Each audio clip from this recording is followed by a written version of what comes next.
Hi అండి. వంట ఒక మాటకి స్వాగతం అండి. ఇగో పాతకాలంలో బెల్లపు పాకంలో చిలకడ దుంపలేసుకొని ముంచుకొని తినేవాళ్ళండి. కమ్మగా ఉండయి.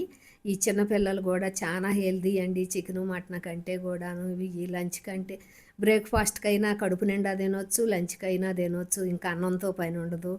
ఒక్కొక్కళ్ళు హాఫ్ కేజీ దుంపలు ఈజీగా తినేత్తారు. అంత టేస్ట్ ఉంటాయండి. నెయ్యి, బెల్లం పాకంలో యేసుకుంటే.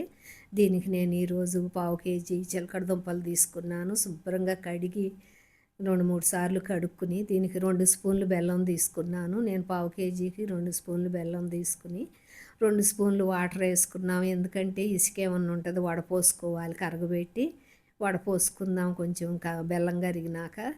దీన్ని రౌండ్గా పీసులుగా కొంచెం ఒక అంగుళం పీసులుగా కట్ చేసుకోవాలి. మరీ పలసగా కాకుండా ఒక అంగుళం మందాన పీసులుగా కట్ చేసుకుని వీటిని ఇప్పుడు ఆవిరి మీద ఉడికించుకుందాం. కొంచెం నెయ్యి బెల్లం వేసి ఆవిరి మీద ఉడికించుకుంటే అసలు బెల్లపాకంలో ముంచుకు తిన్నట్టేమంటాయి. కొంచెం వాటర్లో సాల్ట్ వేద్దాము. ఈ దుంపలు నల్లగా రాకుండా ఉంటాయి.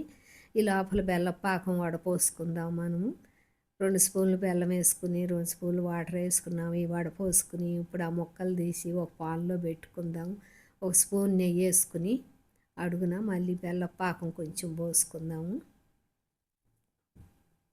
చాలా చాలా టేస్ట్ ఉంటాయండి ఇట్లా చేసుకుంటే. మనం ఇదివరకు ఆవిరి మీద ఉడికించుకుని పైన ప్లేట్లో వాటర్ పెట్టి దుంపలు ఆవిరి మీద ఉడికించుకుని బెల్లపు పాకంలో ముంచుకుని తినేవాళ్ళు. పాతకాలంలో అమ్మమ్మ వాళ్ళు చెరుకు తోటలేసి బెల్లం వండిస్తే ఆ బెల్లపు పాకం తెచ్చుకుని ఈ చిలకడ దుంపలు ఆవిరి మీద వండుకుని ఆ బెల్లపు పాకంలో ముంచుకుని తింటుంటే ఎంత కమ్మగా ఉండయో. ఆ పూటకి ఇంకా అన్నం తినేవాళ్ళు కాదు. అదే లంచ్ అదే డిన్నర్గా ఉండేది. మనం ఒక స్పూన్ నెయ్యి వేసుకుని కొంచెం పాకం పోసుకుని అవన్నీ పెట్టుకుని మళ్ళీ ఒక స్పూన్ నెయ్యి పైన వేసుకుని మిగిలిన పాకం కూడా పైన పోసుకుందాము. ఒక్క 5 నిమిషాలు సివిలోనే పెట్టుకోవాలి. ఒక్క 5 నిమిషాలు పెట్టుకుంటే ఉడికిపోయినాయి. మనకు పోర్కో స్పూన్ దిగిందనుకోండి ఉడికిపోయినట్టు. ఇప్పుడు ఇవి మళ్ళీ అడుగు నుంచి తిప్పుకుంటే ఆ పాకం అంతా పైన కూడా పట్టుకుంటుంది. ఆ పాకం అంతా ముక్కలకు బాగా పట్టి అసలు ఎంత టేస్ట్ ఉంటాయో. తింటుంటే కడుపు నిండా మనకు తెలియకుండానే అర కేజీ తినేస్తాం. అర కేజీయే తింటాం, కేజీ తింటాం. అసలు అంత టేస్ట్ ఉంటాయి. నేతితో ఆ పాకంలో జ్యూసీగా అంత టేస్ట్ ఉంటాయండి. ఒక లైక్ కొట్టండి, సబ్స్క్రైబ్ చేసుకోండి.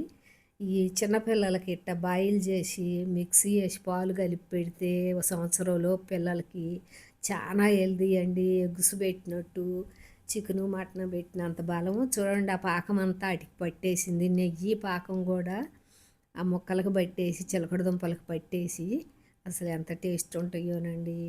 ఇట్ట గనక చేసుకుని తింటే ఇంట్లో పెద్దవాళ్ళైనా పిల్లలైనా ఈవినింగ్ స్నాక్స్కైనా హెల్దీగా ఉంటారు. చాలా టేస్ట్ ఉంటాయి. హెల్దీగానే ఉంటారు. చూస్తుంటేనే నోరు ఊరిపోతుంది.